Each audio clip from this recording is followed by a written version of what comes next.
Il y en a un qui connaît bien la mer et ses aventures, c'est Tintin.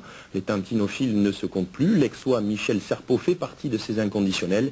Il collectionne tout ce qui concerne le célèbre reporter depuis des années. 1000 milliards de trésors de Rackham le Rouge ont été débusqués chez lui. Maude de Bohan et Bernard Thébault ont ouvert ce temple du soleil.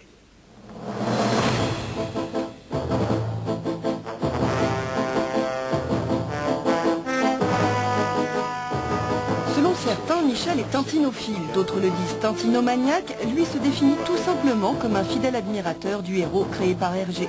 Son salon regorge d'objets en tout genre évoquant le personnage de bande dessinée. Mais au fait, depuis quand Tintin porte-t-il sa fameuse houppette? Ce qui est assez intéressant dans Tintin au pays des soviets, c'est qu'au début, dans les premières pages, donc, nous voyons un personnage qui ressemble fort peu à Tintin, mais qui rappelle plutôt Totor, qui a été le premier personnage créé par Hergé en 1924. Et Totor a la houppette qui est très écrasée. Au fil des pages, nous voyons que cette houppette va se redresser.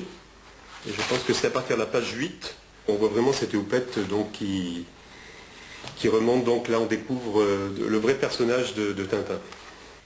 Du Petit 20e, le tout premier journal a publié les aventures de Tintin dans les années 30, au disque vinyle enregistré dans les années 60, tout y est. Tintin est l'ami d'enfance de Michel, son refus de grandir. C'est un refus, mais c'est un refuge également. Et bon, Tintin m'a beaucoup apporté. Je ne dors pas dans des draps Tintin, je ne bois pas mon café dans une tasse Tintin, donc... Mais Tintin quand même, ça représente énormément, beaucoup pour moi. Michel a réuni plusieurs centaines de pièces, le collectionneur est toujours à l'affût, il repart déjà vers de nouvelles aventures.